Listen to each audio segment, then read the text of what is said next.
Okay, hello everyone, here is Roman from IStudyInUK, and in this video we will speak a bit more about study experience of my friend and former student from abroad.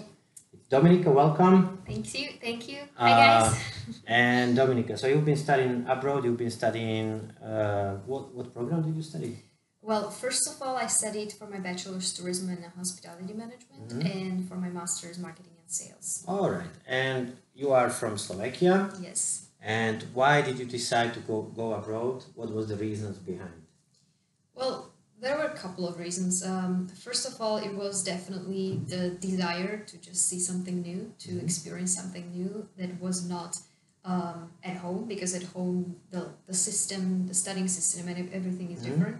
So I just wanted to see something that would be literally different, but still I wanted to experience the atmosphere of studying abroad, because it's of course different than at home, and I was very curious about the living abroad and about just being and getting to know new people and meeting new people. Okay. New networks. So it was more like international perspective. It was about international perspective, but it was also about, I would say it was about, as I said, the curiosity, because I did not have a specific reason, like this is why I want to go, like I want to learn English, or I want to find a job abroad. It was more about experiencing something different than what was at home. All right. So I'm thinking you are 18 going abroad or considering studying abroad. So when you are 18, you have some expectations, but also not only positive, but also there might be some challenges. Yes. When going abroad. Definitely. And from my own experience, or when we speak to students, there are few challenges that they meet, or obstacles, and one of them is financing of studies. In England or in Wales, you can study your studies with student loan, so you don't have to worry too much about your tuition fees, but you have some like living expenses or expenses connected to your free time, food, accommodation. Tell me something more about your budget. What was your budget? How much did you spend? How you could work it out? Yeah, so my budget, including the rent, was around 500 to 600 euros in euros, which was not that much, but it was mostly because I wanted to.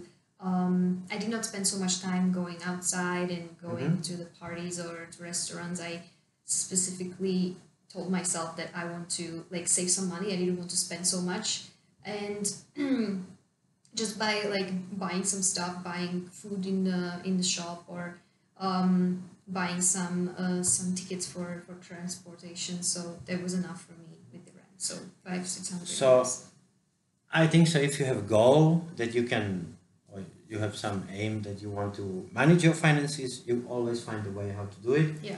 And if you say 600, it's not too much, and I don't think so it's too little, so you could live up to your standards. Yeah. Yes, definitely. It's not that much, I would say, but it really depends on the people. It really depends what is your standard, as you said, and what you want to spend money on, and that's individual, I would say. Like on Okay, specific Dominica, people. financing. What's your take on somehow when you are 18, you're going first time abroad? For most of students, it's first time experience, and they might feel alone there. Yeah. What's your advice how to go through this period of getting to know the circumstances there in first months? First of all, definitely the awareness that yes, I will be alone. That's the first thing that people should be basically aware of, that I will be alone for some time, for a couple of weeks maybe, and I really have to go through this period. That's always like that. Like no matter where you go, you are always for some time alone. But there are other people who are also alone. So I would say definitely just be open to new friendships, to new relationships, and just get to know all the other people from other countries who are also alone and they want to meet you, and yes, so definitely you just have to be open to new people, not be like closed and just not going outside or not meeting people, not talking to classmates. So And also definitely, at those universities you have support centers that yeah. are designed for students, and I think so. You had something similar at your school, not just administration, but Not really a support center, but there was always a place you could go if you were feeling kind of alone. But in meaning that Okay. you are, for example, like the welcoming week, so that you have like a international student center, and you could meet new people from other countries who are there, who moved in like a couple of days back. And, but at most of universities you have well-being centers, so if you have any problem, you can go there to speak to your peers or to older students or to university staff. Yeah. You have your financial center. If you are short on money, they can really help you to work out the whole situation. You have accommodation center.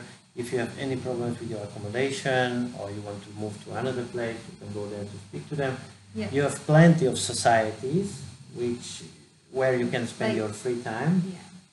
There are also like specifically centers for international students who are feeling like they're just moved in and they don't know anything.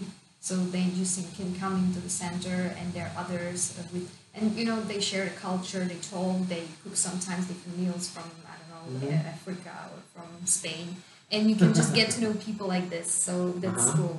And especially in the UK, it's like that. So they have like this kind of huge center where they meet in one spot, and sometimes they have like this week we have Spanish week, and they cook some meals and they share their culture, and new people get to know Spanish culture, for example. Okay.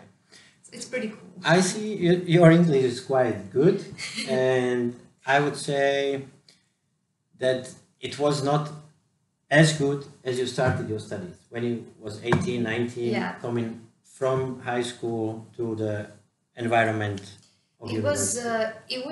It wasn't bad, but it was not that spontaneous, I would say. It was more a learned English, so I was always constantly focusing on if I'm saying things right, and that's not the point. Like, more important thing in speaking English or other languages is that you're spontaneous and that you speak fluently. That's something that is more important, I would say, not just focusing on grammar or something that you make a mistake. And that's the first thing that people are worried about. And I am ashamed to speak in front of, I don't know, a native speaker in England, because what if they think that I made a grammar mistake or something? And that's why a lot of people are scared to speak, even in classes or with other, I don't know, teachers and professors, because they just simply are worried that they make a mistake, but it's actually about that, making mistakes and learning. About learning and doing mistakes and building on those mistakes. And also you will use your English on daily basis, not only at school, but in all kinds of situations. And if you want to get into any school in UK, you have to have good command of English, which means you have English certificate, which is Cambridge or TOEFL or IELTS, or you have some schools where you don't need certificate, you just need general knowledge of English from your high school. Yeah, and also, if once you get into the school, you get accepted, you must definitely have a good English, because otherwise they will not accept you. So that's the first thing you should be like proud of, that yes, I can manage that, and doesn't matter how I speak, I will learn. And of course I make mistakes. Like, it's so difficult sometimes for other students to come to our country and start learning new language, and they just make mistakes, but it's still nice that they try, and it's for them the same thing. So all right, so just at the end, if you could somehow recollect all the memories or your experience and put it into few sentences, what happened to you abroad? How was it for you, the experience? And was it life-changing or change your personality a bit?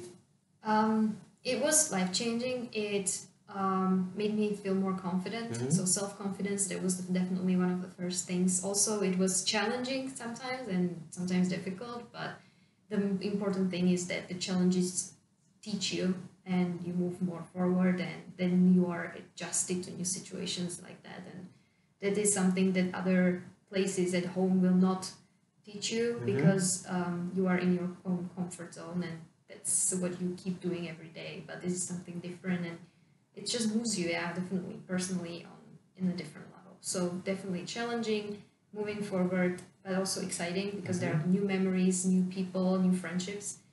And I guess that's it. It's kind of a mixture of all kind of experiences. And it gave you, as we've been talking before, also some international perspective, because we've been talking before, and Dominika wants to move to Singapore somewhere or yes. Prague in Czech Republic, or which one was it? The last one? New Zealand. New Zealand, okay. Or Seattle. Well, too many choices. Yes. Okay, thank you very much. No problem.